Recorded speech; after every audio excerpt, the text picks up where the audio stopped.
from all over Europe and even America now, increasingly coming to live full time. Schools are expanding, everything. Why is the Algarve? How do you choose where to live on the Algarve?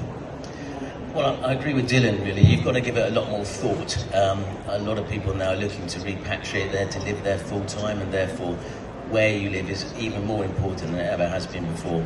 I don't believe, I was fairly pioneering when we went there 27 years ago, and it was a seasonal place.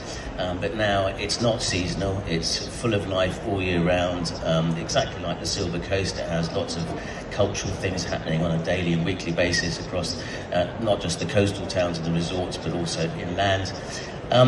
It's a beautiful, beautiful place, and I feel that, if you're coming to move there, to live there forever, it's important to see where you want to be. For example, schools, as you just said, there are waiting lists now on the international schools. But my children, for example, went into the local system and picked up the language, which are equally fantastic.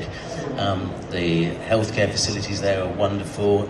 The food, the culture, the sea, and most importantly, let's be honest, and this is called a place in the sun, I would argue that there is anywhere in Europe that has the temperate climate that we have in the Algarve, which is why it is a favourite, particularly for the British.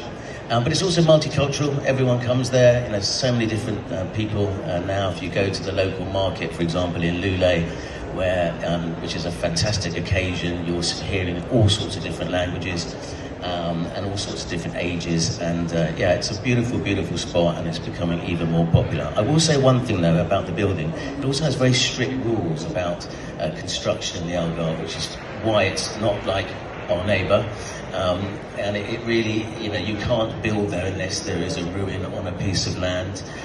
There are urban developments which obviously break the rules like that, but certainly in the hills and increasingly now on the coast, it's very, very difficult to build anything that wasn't already there. And even if you can, you only go up to the level of the tree. So the vistas, the views, the scenery, the environment is always kept perfect. And Paola, it's quite an easy